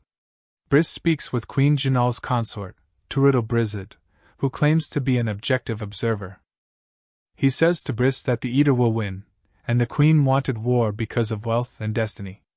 He then speaks of the history of the First Empire and Lethir. Letharas, Scale House. Bug goes to the Rat Catchers Guild and speaks with Rucket and Ormley. Afterwards, Bug goes to the Azath and speaks with a stranger who prevents the clan en masse from joining. Bug wonders why the man stirred himself awake now. Letharas, Old Palace. The Finad Morak Nevith returns to the city. Later he comes to the palace to meet with Brizid. Brizid says he has need of Morak, and that the Finad is not trusted since he did not die at the Queen's side. That he can reclaim his glory by killing the god of the Jek that is here in the city. Letharas, Azath Tower. Kettle needs food and water because she's now alive. Bug helps her, but not before being psychically besieged by the Tablakai underneath. Letharas, Old Palace. Bris is within the throne room and observing King Esgar at Diskanar. The king refuses to leave the city and says he would sooner die than retreat. Jaren Eberik arrives complaining about his losses and is given dispatch to quell the riots. He thinks he knows who stole his money. After the Preda warns Bris that Jaren suspects his brother, and the king wants Bris by his side at all times. Bris agrees, but considers that sooner than later they will be dead. Chapter 21. Outside Letharas. Saren Pedak. Saren Pedak and Korlo discuss warrens and holds, especially Makra. They talk a bit about grief, and Saren asks if magic can erase her memories. Korlo helps her, and calls her a natural talent. Saren cries deeply. She reflects on her life and her grief. Later they encounter large tombs whose inhabitants they are unsure of. They speak of the elder race, and then encounter Letharii who try to forcibly recruit the Crimson Guardsmen, but fail. The Till. Trull Sengar. Trull Sengar's company want him replaced as captain.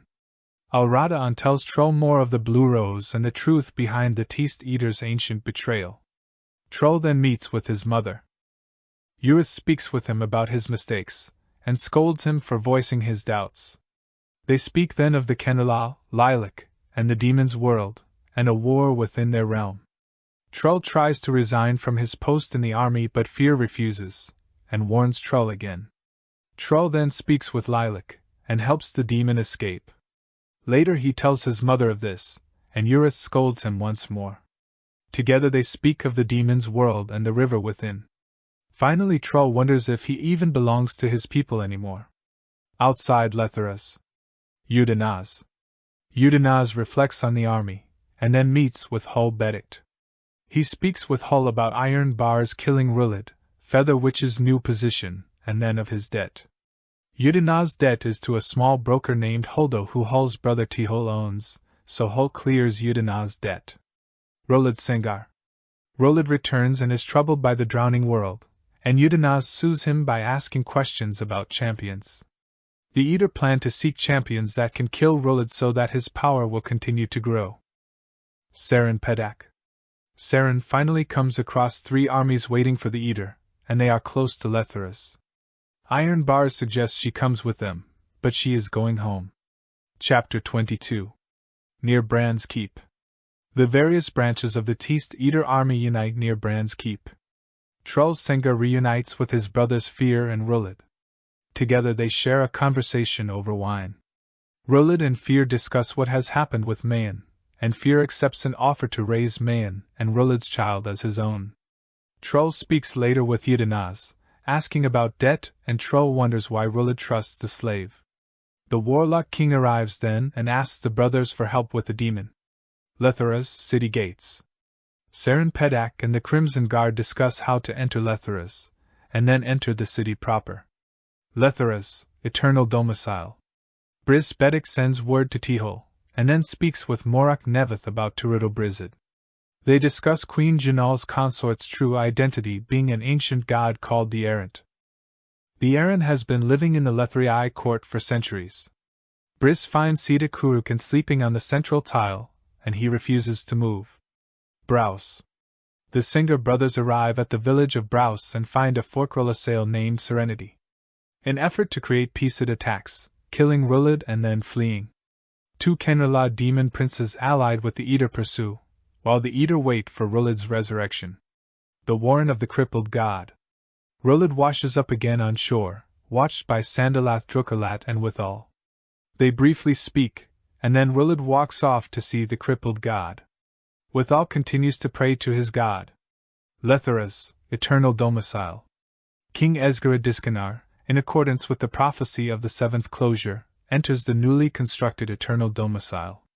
He sits down on his throne, now declared emperor by his court. Letharas, Saren Pedak's home. Saren enters the city to find burned-out houses, looting and corpses. She separated from the Crimson Guard and finds her empty, dusty old house. She's alone. Letharas, old palace. Finally, we see Jaren Eberict, starlings above the Azath Tower, Tihol, Kettle. All as the Errant considers how the tragedy is about to unfold. The Errant knows the Lethrii miscalculated and the 7th closure will not arrive for 2 more days.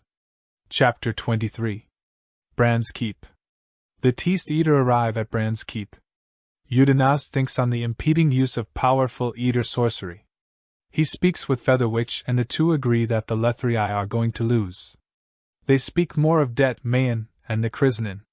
Trollsinger watches as powerful, violent sorcery begins the Battle of Bran's Keep. Udenaz watches as Lethrii sorcery beings to answer the Eaters, and Teast Ndi shadow wraiths join the battle. Lethrii sorcery is powerful, killing thousands of Eater forces. The Warlock King's sorcery responds, killing tens of thousands of Lethrii. Udenaz's position is endangered by the violent sorcery. Massive pillars of sorcery, flesh, and bone are out of control. Eater women protect Udenaz the others. Udenaz goes to find Hull Bedict and Rulid Singar. Trull challenges Knarth, who he easily defeats. Alradaan urges him to be punished, but Trull shows the soldier mercy. Udenaz reaches Rulid, but is knocked back by the Dasbun. This angers the already furious Rulid. Although the battle is won, Rulid is furious with the Warlock King over his use of magic. Thousands of Eater died in this battle. Rulid wants to kill the Warlock King, but Udenaz stops him and says that his brothers are nearing. Ruled stays his furor with the warlock king, but Udanaz knows that Hanan Mozag may have to be killed. The emperor speaks with his family, and says the dead will be buried together. Tomorrow they will march to claim the throne. In the end then, Trull and Udanaz are left alone. Trull recognizes the power Udanaz has. They speak about the warlock king, arrogance, and the day's slaughter. Trull says he is afraid of what is coming, and Udanaz says they may have to try to hold it together. Chapter 24. Letharas. Hanan Mozag's demon travels on a furtive mission to find the heart of power that lays underneath Letharas. Seelish fixes Shirk-Alal and then says goodbye to them both. Shirk sees the Teast Eaters' arriving fleet, and briefly speak of Jaren Eberict. The king of Letharas sleeps on his throne, his court around him. The court is concerned it will be their last day, and Briz Bedict is reassured he will not be killed. Jaren Eberict speaks briefly to the court, and then says he has other business to attend to. Bug stands on the city wall looking out on the approaching Eater. An artist paints an interpretation of the impeding conquest. Bug briefly speaks with the errant, and then he crosses path with Iron Bars and the Crimson Guard, who he sends to kill the god of the Jek. Trull Sengar, Rulid, and the warlock king enter the city. The Eater forces chart a path to the eternal domicile. Udanaz is sent to safety to be with Urith. Hulbedict is hoping to find Tihol, for forgiveness. However, he thinks Brist's death will be unavoidable, and that the city will fall quickly. Udanaz is waiting with Urith and Mayan, when he feels the Wyval awakening. Naga leads the Jek into the city, hoping to find their god. They wish to slaughter the Eater and forge their own empire. Morak Neveth holds a bridge along with other Lethrii soldiers. Rulid approaches them. Bug and the Crimson Guard near the temple. Bug and the errant wait outside as the Crimson Guard enter and begin battle with the pack. On the bridge, Rulid accepts the Finad's challenge and they kill each other in a duel. Neveth takes some solace in knowing Rulid has yet to meet the king's champion. When Rulid comes back to life, he is screaming in horror and pain for Udanaz. Urith hears her son's screams and looks for Udanaz, but he is gone. Mayan sees her opportunity and flees into the city. Urith orders soldiers to find Udanaz. She believes the slave has betrayed them. Kettle hears battle and thinks of the 5 Tarthanal gods.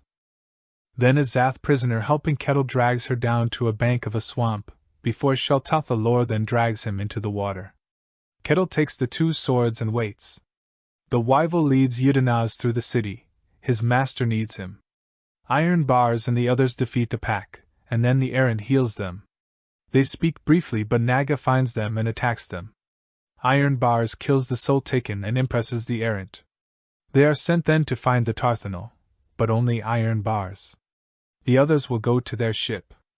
Inside the palace, Briss notices the howling has stopped. And deep underneath the ground, Mozag's demon grows near. Sita Kurukan tells his friend Bug that it is time. Bug stops then, and calls to the Jaghut huntress, and says it is time for her to repay her favor. The demon then tries to seize the power, but it is an illusion and is trapped in ice. Far above this underground chamber is Settle Lake, and on its shore is a young pair of sometimes lovers. Ersto Hubert says he will marry Pinocel when the lake freezes over, and then all of it sudden it does. So he agrees. Chapter 25. Letharas. Shirk-Alal is worried about Jaren Eberict going after Tihol Bedict.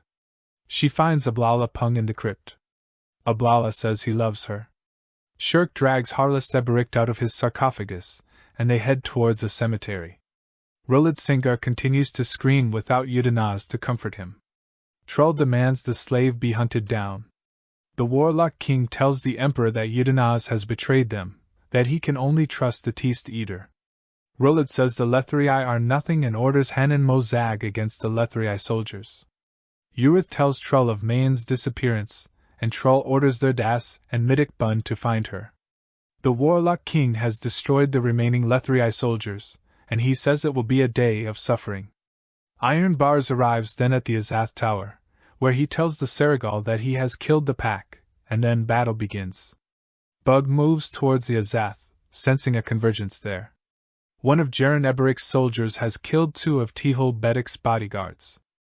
The Lethrii then see Mayan running down the street.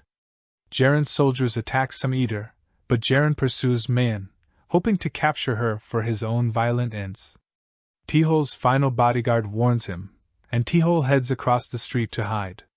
Eberic grabs Mayan, but before he can do anything she stabs herself in her chest.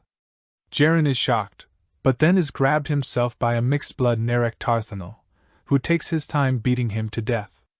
His killer is UNN, the boy whose grandmother's funeral Bug presided over. Tihol watches Mayan stumbling forward, and then fall dead. Then Eater warriors rush in, killing his last bodyguard. They are shocked by what has happened Mayan, and do not believe Tihol's protests of innocence. They begin to beat the man bloody. Hol Bedek sees the beating, and worried about who it is, starts to move towards it.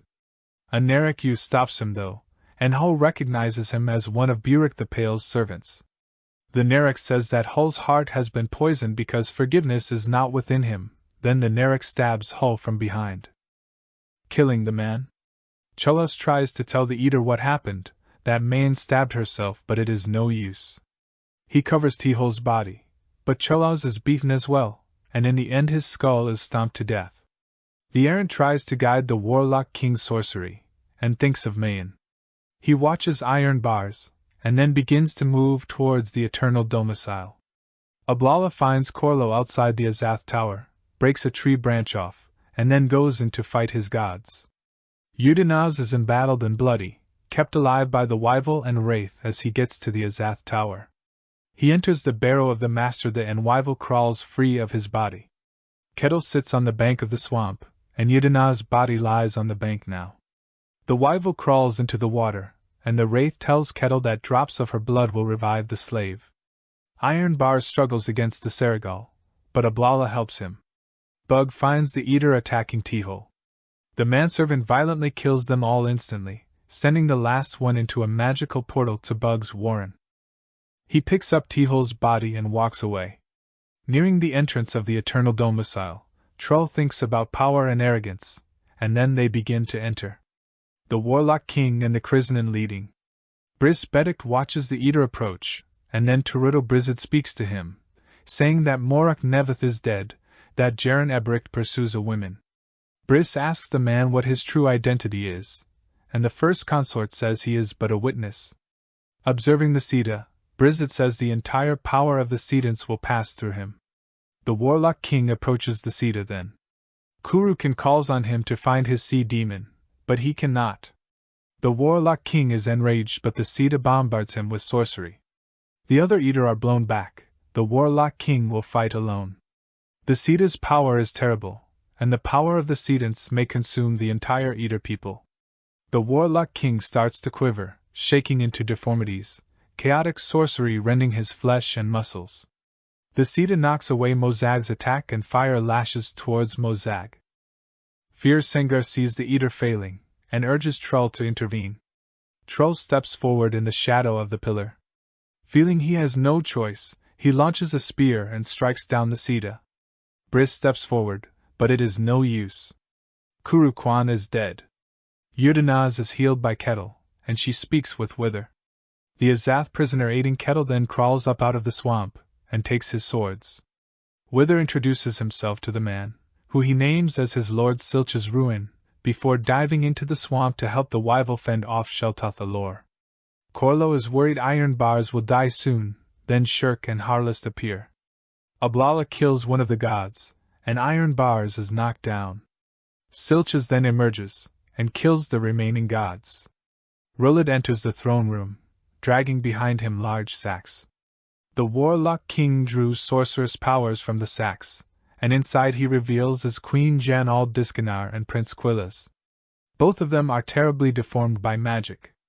Rulid orders the king to yield the throne, but he refuses. The king takes wine from the Nefadas, the first eunuch, and they both drink a cup. The king orders Briss to step aside, but the king's champion refuses. He will duel Rulid. Rulid gladly accepts, but is quickly cut down. Briss moves swiftly and sleeves his tendons, ligaments, and muscles. Rulid falls to the ground in defeat and in agony, but still living. He begins to scream, begging to be killed. Ruled begs his brothers to kill him, and begs Trull to end his suffering.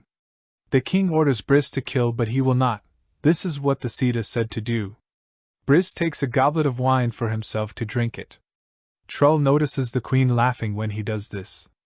He recognizes that the champion is Hull's brother, but sees that the king and the first eunuch are dead. Trull should have warned Briss against drinking the wine, but is too late. Briss staggers down, poisoned and dying. Trull says somebody has to kill Ruled, but the warlock king says no, they shall not. Tihol wakes up, and is in a crypt under a river. Bug speaks to him about what has happened, about being in charge. Bug is revealed to be Male, the elder god of the sea. Bug offers to magically make Tihol forget this, but Tihol refuses. He asks Male why he disguised himself as a manservant, and why he let Lethier fall. The god offers only a few answers in return. Fear Senga crosses into the city and thinks of himself as a coward, having the same doubts as Trull, but never voicing them. He finds Mayan's corpse, and identifies the daggers as Udenaz. He thinks the slave killed her. Trull covers his ears. Ruled's weeping is too much. The warlock king rests on the throne. Ruled tells his brother he wanted to be included, and the warlock king says he wanted to be respected. Then the guardian from the sea, the guardian of the names, enters. He asks if Briss was influenced into drinking the poison, and the errant avoids the question. Rather, Brizzid asks if Male has sent him. The guardian says no, and takes Briss, saying he will go to Male soon. Before he leaves, he kills Ruled out of mercy. Trull stands and throws the warlock king off the throne and then goes to find Fear. Out of the Azatha's barrow climb the Wyval and Wither. Wither carries with him Udenaz. Silcha says he has things he needs to take care of. Kettle asks if she can join, and Shirk persuades him to agree. Iron Bars suggests that Saren Pedak could guide them out of the city to avoid the notice of the Eater. The Sea Guardian finds Bug, who notices it is Tihol's brother who has died. The Guardian takes the names of the forgotten gods and gives them to Tihol, and then takes Briss into the water to be another guardian of the deep. Featherwitch enters the throne room, and sees Ruled on the throne. The Chancellor tribe and Noel has sworn fealty to the Eater, and takes notice of Featherwitch. She spies and gathers Briss' severed fingers, thinking there is power in that. In her house, Saren waits alone, and then suddenly, Fear and Trull knock at her door. A bit earlier, Trull had found Fear and they speak of Ruled. Trull thinks they can guide Ruled back to sanity together, but Fear rejects him. Fear thinks the only way they can save their people now is by going to find the spirit of Skabandari Blood Eye. He seeks Saren Pedak to guide him out of the city.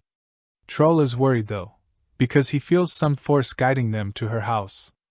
At her house, Fear says he needs Saren's help and Trull thinks romantically about Saren. Trull says though that he will not go with Fear on his quest, that he will await his return.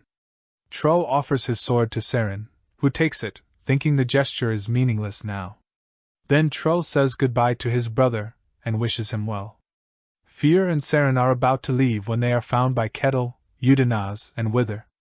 Wither explains that Udenaz is innocent, that he did not betray Ruled or kill Mayan. Silchas is disguising himself.